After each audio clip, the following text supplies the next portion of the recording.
Hello and welcome to Enterprise Friday on Enterprise Television. I am Kendi Bodurin. And I am Henry Igwebike. And thank God it's Friday and we are so delighted to start the day with you.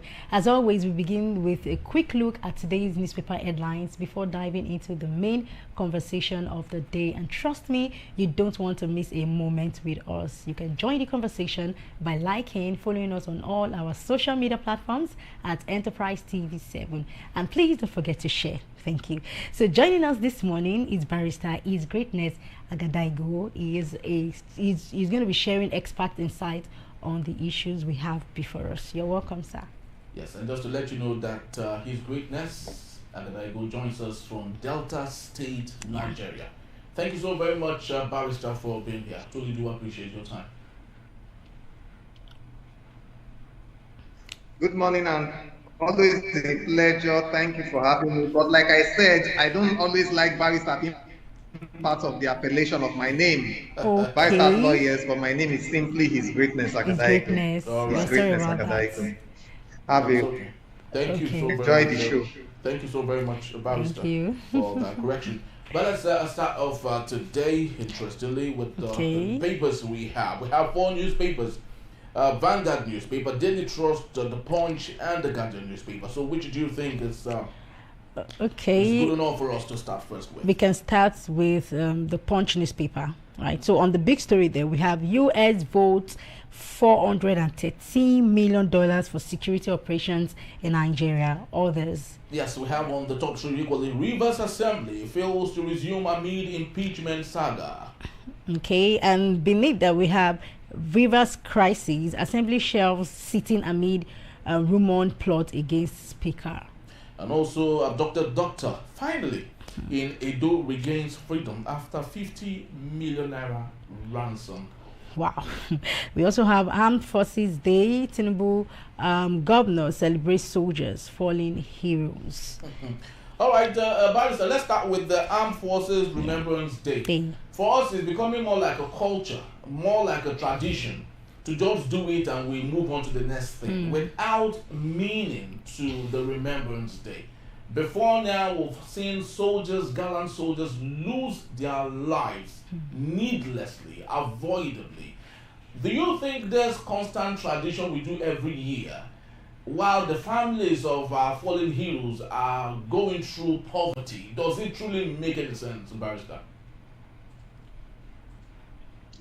Thank you for that question. And incidentally, I was a participant in this year's Armed Forces Remembrance Thanksgiving service on Sunday in my church, St. Philip's and Church Asaba, in Asaba Diocese in Delta State. They hosted the state Armed Forces Remembrance Day Thanksgiving on Sunday. And even though it is an opportunity for us to remember the sacrifices, the supreme sacrifices of our gallant soldiers who should be regarded as our heroes past, and even our heroes present, and even our heroes in view into the future, because that is the height of patriotism, to lay, you know, the Bible says that greater love has no man than to lay down his life for his friend, to lay down his life for his friend. And of course, I'm sure you know there are very, very few friends who will lay down their lives for their so-called beloved friends. But Nigeria belongs to everybody, and in a way, it's many a times look as if Nigeria belongs to nobody. So for this gallant soldiers to lay down their lives, to pay the supreme price for the nation, is the highest commitment that can be made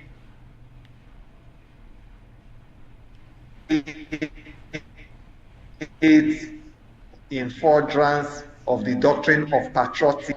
Like you rightly put to me, let me rephrase it. How well can we remember these heroes past? Number one, by learning the right lessons.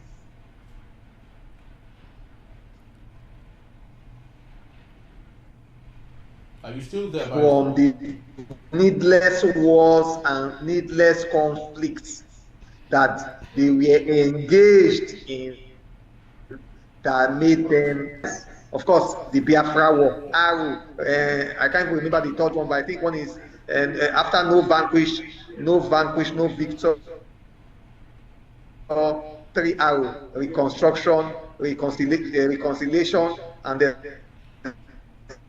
another Aru, mere rhetorics. So the best way to remember our heroes past is for there to be us to go back to the declaration made by retired General Gowon as head of state then, that in Nigeria there should be no victor, no vanquished, there must be reconciliation, there must be reconstruction, and of course the third arrow that I'm sorry I cannot remember, we must put it in place. That is one. Number two, we must show this heroes past showed example of what true patriotism is. They lived it, they exemplified it. So this calls to every person who has the privilege in serving in any position, any public office, in any position for the common good. Show true patriotism, whether public servants, whether civil servants, whether ad hoc staffers. Show true patriotism. Don't steal from the public till. Use your privileged positions and resources that are accrued to such positions to serve the good of all. Thirdly, again, the heroes past, I'm trying to look at our military security situation today. They will be turning, like people say, they'll be turning in their graves in pain and anguish. So we need to bring this security situation in Nigeria to an abrupt end once and for all. Once and for all. 3. 4. We need to pay more attention, not just attention, but practical attention to ensuring that our officers in service, our military officers, are better taken care of. The situation where we hear that at time, military officers who go to the field, who go to the war front to fight, some are even paid as low as 100,000 or thereabout, is despicable. Is despicable, not at this time in Nigeria. So we must ensure the adequate welfare of our security personnel, adequate welfare of our military personnel. Then the fifth issue I will talk about is that the heroes past died because they want a politically stable Nigeria, an economically stable Nigeria, a Nigeria where there are no second-class citizens, a Nigeria where the good for all will be used for the good of all. In Nigeria, there will be free and fair elections. In Nigeria, where people of goodwill will say the truth and work in conscience. In Nigeria, where the judiciary will be dependable, will be reliable to it.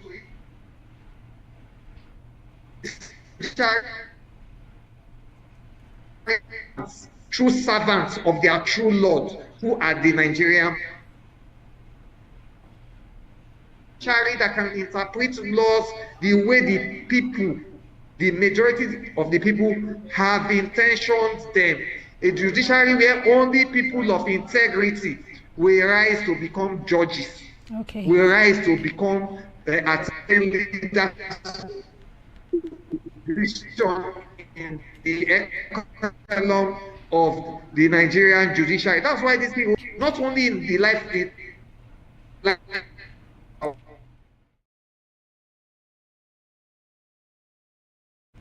are you still there, Barrister? Time. And the best way to honor them is to ensure that Nigeria is not only work in progress, but that more importantly, Nigeria is actually working for the good of all.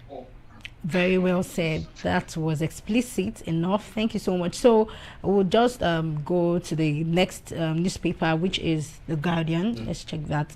So we have on the first strip, we have Kano Governor Deputy parts ways over defection. And also how 30% cost spike, drug rationing turned diabetes to vet threat. Okay, on the big story there, we have how 300% cost spike, drug rotationing turned. Okay, you've taken that. Yes. Armed forces resolute against terrorism, says CDS amid posters about Tinubu's absence. All right, so let's go to the talking point of Barrister. Fubara's impeachment stalls as lawmakers fail to reconvene. Barrister, is everything turning around against Emiowile at this point? He is the Speaker of the River State House of Assembly, always the strong guy representing Yeson Wike in the hollow chambers. At this point, do you think that things are turning against him? Because that is what it's looking like. What's your take on that, please?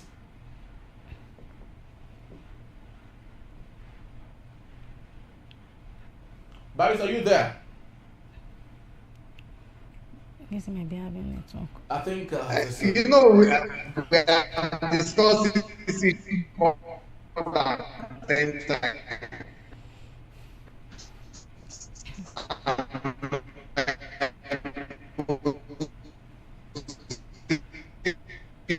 Remain unchanged. My position remains unhinged.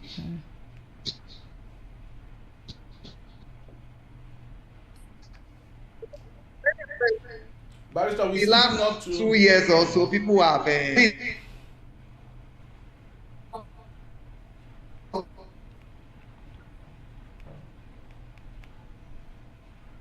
Are you there, Barrister? Can you still hear us? Because we can't hear you. The singular factor behind all. Hello? Yes, we can hear you now. Hello? Yes, we can hear you, Barrister. Yes. Speak on. Yeah. I don't know where. Where did I stop on, let me pick up from there. No, you can continue your thoughts. You can just flow. The point I was hinging on was that, in the past 2 years also, some weakest political activities appears to be successful to the extent that they have been projecting whatever his political interests are. But clearly, we all can now see that those successes he has recorded are not out of celestial powers that he has. They are not. The only factor that has made Wike to hold PDP to ransom, hold the governor of River State to ransom, and other activities that he may have appeared successful is just the factor of Bola Ahmed Tinubu buying into whatever he decides to do. It's clear now that without Bola Ahmed Tinubu in the fix, Wike can do nothing. That's what we have seen, and it shows that the support of Bola Ahmed Tinubu has tilted from Yeson Wike to seemingly lying for Bara. Quietly, silently. The president is not even saying anything. This one, I don't. Body language. He's not saying anything yet. On the day they signed the impeachment notice, one of them who says he has a PhD in political science, he came to Channels Television. I watched him in their political program. Said that there is nothing that will make them to back down from that impeachment because it is not a political affair, but it's a constitutional affair. That the governor has so violated constitutional provisions that they are going to follow.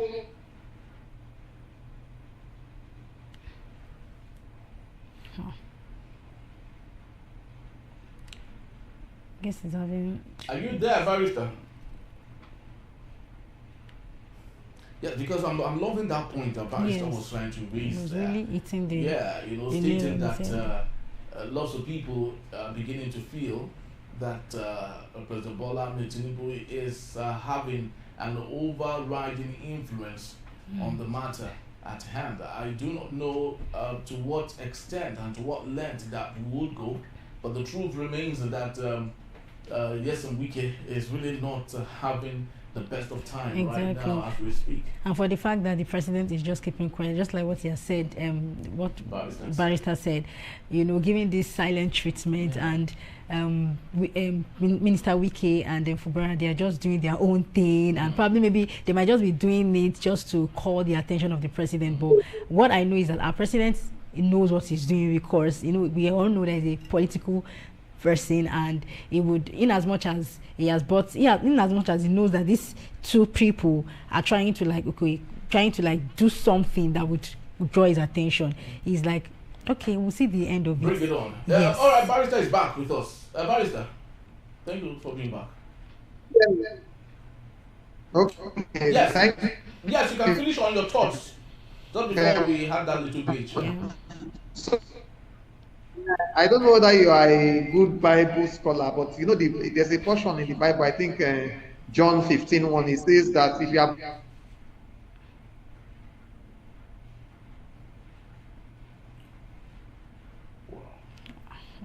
network is really not giving us our best right now. Not doing us good this morning, because this topic is very so sensitive, and I think that we needed to have a lucid explanation to some of them, which Barrister is already doing, but network is really a big challenge right now.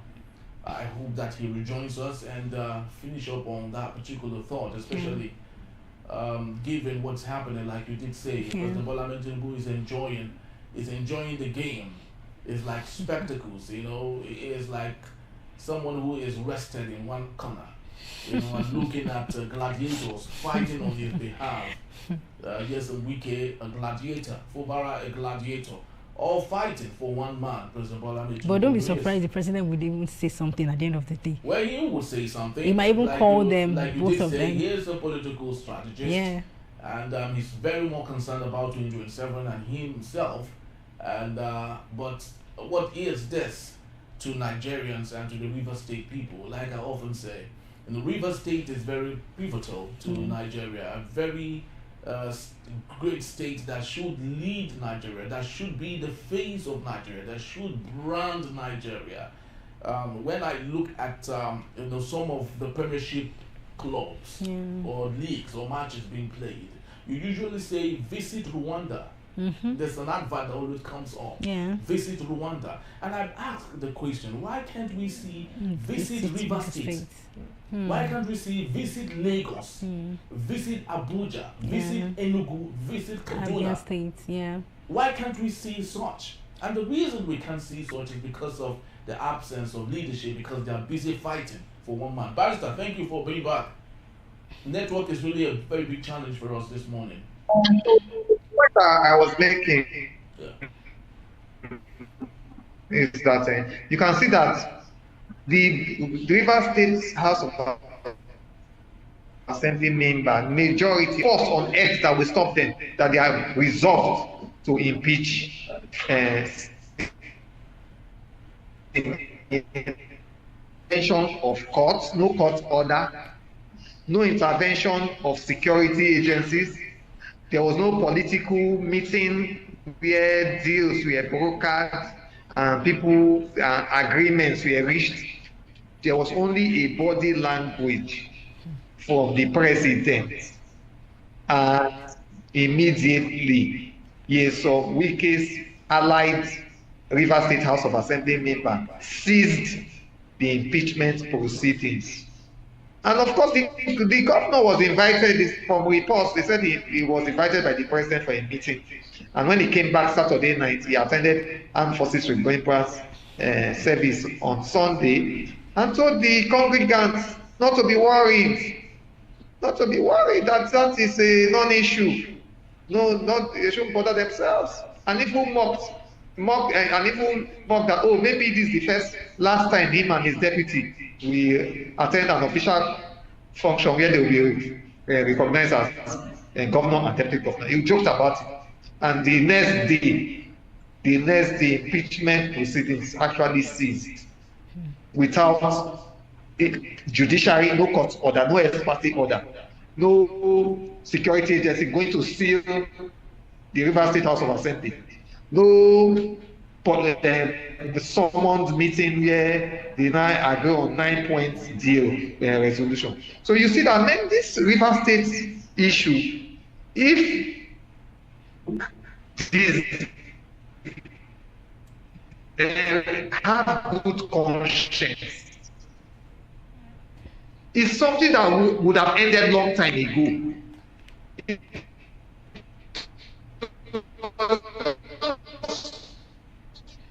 Maybe people just trying to give out of state former players advantage, because we have always said that all the president will tell the yes of wiki that you are my appointee as my delegates, administer FCT on my behalf.